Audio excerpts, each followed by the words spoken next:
Hello everyone, my name is Agatha. So I'm doing this video today to talk a little bit about the twin flame journey. I would like to clarify what is my understanding about that. I just would like to say for you to take what resonates with you, because the journey is different from each one. So the more important things for you to have in your head is that we are always leading this process, and it's our energy and it's our transformation that's going to trigger the masculine's transformation. So if you are concentrated in whatever your masculine is doing, please focus or your attention in yourself, because this is about you finding yourself. This is about you getting in your power. And I know that something in common in the twin flame journey is that a lot of the twin flames, and not just the feminine and masculine, they have both been through a lot of traumatic and difficult experiences, and we have a huge connection with the source, and we weren't just chosen because we look beautiful. Of course that's a reason, but it was because we have a huge capacity to help humanity. We have already the seeds of unconditional love inside of us. All of us have, but mostly I feel that twin flames, we have this mission of leading the way.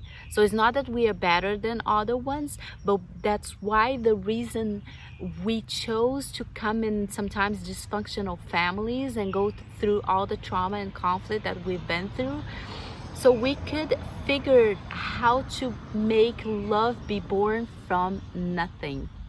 And most of you people that I'm talking with in the groups, I know that you've never felt loved in your life, sometimes by your parents, sometimes by anyone in your environments, by friends, by old relationships, and not just the feminines but also the masculines. And what I know is that you know how to love. You just know that you have never been loved, because you know what love is, and you know that love is nothing like what you've received so far.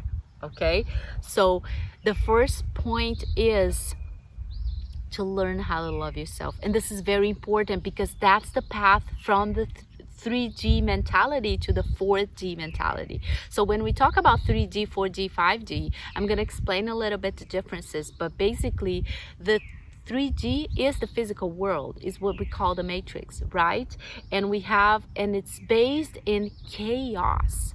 And why is based in chaos? Because there is a purpose for that too.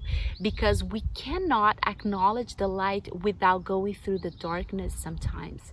And the 3D give us that opportunity to go through the darkness, to receive love that is toxic, and realize, hey, this doesn't look like love. Love is this, and then we can give love to others because we know how it is, because we came with this seed inside of us. So the first step for us to go to a 4D, fourth dimension, is really to practice self-love and to love ourselves in a point where we are not allowing anything to take out our power. And when I say your power, I don't know if you ever heard about this, but you are the owner of your thoughts. You are the owner of your feelings. You can choose what to think, how to feel, how to behave, how to see a situation. So if you are still stuck in the mentality that, oh my God, my masculine did that to me, I am a victim. The victim mentality is totally 3D.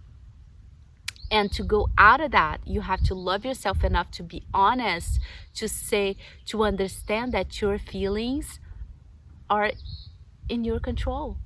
So if you're suffering, is because you're not choosing to look from another perspective. How is that suffering helping you to move on? How is that suffering helping you to grow? What is the lesson that is inside of it? When someone rejects you, they're bringing you the opportunity to be closer to yourself, to look at yourself, to spend more time with yourself. So take that opportunity and learn more of who you are. So that's how I feel is the first stage. That's why our gifts are opening in the beginning of the journey, so we can look at things from a different perspective, so we can learn how to trust ourselves, our intuition, so we can learn how to differentiate what is my intuition, what is my obsession, what is my ego, what is my thought. Okay, so that's the first step. The second step is learning how to trust in the divine. So when you start to heal and purge all the things that happened in your life, you start to see things from a different perspective. And that's how we heal the past. We go back and we look from a parent that was abusing a child, and we look at that parent as a person, because they were sometimes abused, they were sometimes hurt, they didn't have the opportunity to see another perspective as we are having now. So look at that person with the compassion as you're looking to a human being, and understand that they had their challenges, and they sometimes they didn't have help. They didn't have their intuition as good as we do. They didn't know what love is, to be able to transform that darkness into something lighter. So that's how we heal the past. And the more we heal the past, we understand that those experiences were giving us the power and the knowledge and the wisdom, so we can be who we are, and we can go out there and talk to others and teach others and inspire others with our story. You think you're not strong, but what make you come here and get to the point where you are today and finally meet someone that is perfect for you? You know that everybody wants that? So yes, plant gratitude in your heart, because that's what's gonna manifest other things. Okay, so that's the second stage, learning how to trust in the universe. And when we see that all the experiences came to learn something that's going to help others, that's going to bring us back to our mission, that brought us to the moment where we had the opportunity to know our twins, to spend time with them, to love them. This is the greatest thing that could have ever happened with any one of us. And this is a gift from the source. And if we know that the source is guarding us and bringing us to this immense love, why not trust it? So that's the second stage. The third stage, I feel that is really learning how to manage this energy, because we are connected all the time, and because we have this telepathic connection, that we think about the person obsessively. It looks like an obsession because we feel them, we wake up with them in our minds. Everything we do, we feel like they're with us. We have to learn how to manage that energy and not feel it from the wounds, feel it from the heart. And how do we know, Agatha, how do I know what is the difference? When you're feeling gratitude, you're feeling from the heart. When you're feeling angry and hurt and sad, you're feeling from your wound. So ask yourself, what is the wound that is talking with me at this moment, right?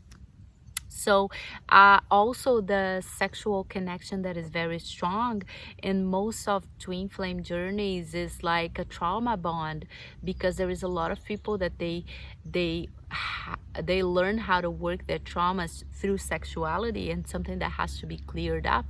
So, and the sexual energy is also what brings the masculine first to recognize this, oh my God, because the masculines are mostly not connected with their feelings, right? We are most of the time, but most of the time their feminine side is distorted. So when it's distorted, they don't connect with their emotions. They don't know, oh, I love this person since the first. They don't even know how is to feel love, because they have numbed that part of them for a long time. So what happens is they feel this lust, this sexual energy, and they think that is a lust connection in the beginning, until they understand, until they open their heart and they start to understand that they were disconnected from their feelings because of the pain.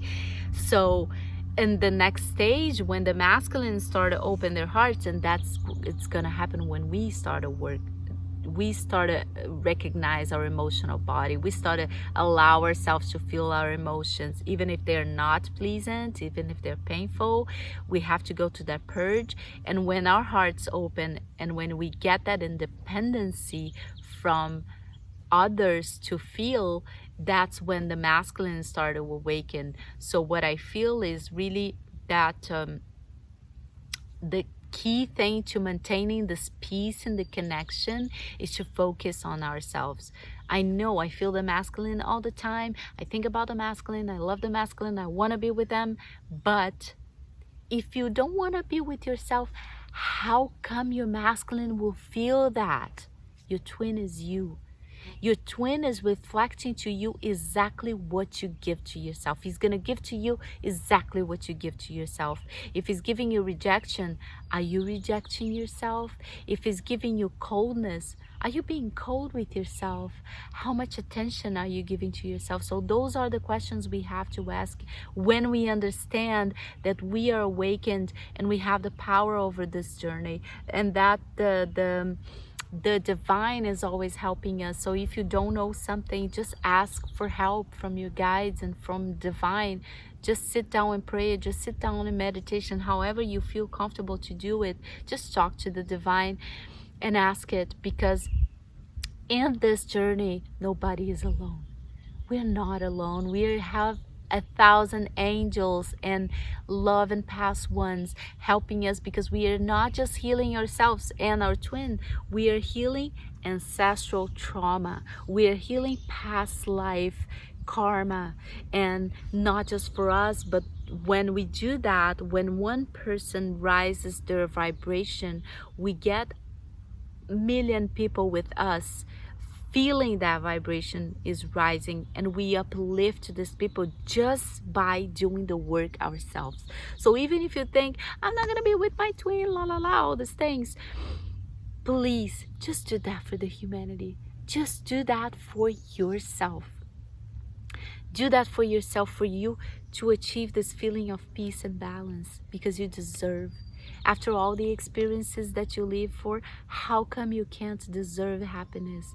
And this is one of the 4th or 5 stages of the process, is really accepting abundance, is working on limiting beliefs and patterns, because what we think about money, what we think about relationships, what we think about love, what we think about ourselves is going to create our reality. So the reality you're living on is based on what do you think about all these things. So revisit that. So we have to be open to learn what the divine has to teach us. And I invite you guys to do that. Getting into union with the self, balancing masculine and feminine energies are necessary for union, outer union, because outer union, it's just gonna happen when inner union happens. And feminine energy is about receptivity, is about feelings, is about intuition, is about trusting the divine, is about trusting the heart. Masculine energy is related to pursuing, to creating goals, to linear path, to linear thinking, to the mind, to ambition. So we can choose how to balance those energies, and like, I can be receptive and I can be intuitive and I can be loving and I can trust my heart regarding relationships, and I can use my masculine side to go after my business, to go after my money, to get my abundance, to get my purpose, to work and to pursue my dreams. And today we are used to use the masculine energy to pursue relationships, and the feminine energy, it's stuck inside. We don't recognize our emotions, we don't connect with our emotions, we don't learn about our emotions. So this work has to be done, guys. And even after that, sometimes we have blockages that we think we don't deserve, we're not worthy of love and abundance. So we have to work through these blockages. What I have to tell you is that you're never abandoned. The divine is following you in each step. And if you get through a blockage and you resist it, oh man, some suffering is gonna come to take you out of that place. The tower moments, where they say in the tarot readings, they really happen to kind of change your perspective and take you out of that place and bring you to really understand what is the blockage and how to move on. Your divine feminines, you have the key. You have the unconditional love inside of you. And unconditional love is not about loving people that hurt us. It's loving people with humanity just because they are human. But doesn't mean that I have to allow them to my life. It doesn't mean that I have to allow my masculine to do whatever he wants with me because I love him unconditionally. It means that I will keep loving him even if he makes mistakes. It means that I'll keep loving him even if it's not doing what I want in the time that I want. Remember, love is freedom. Love doesn't force, doesn't control, and doesn't put its own agenda. So I hope this have helped you, and have a good day. Namaste.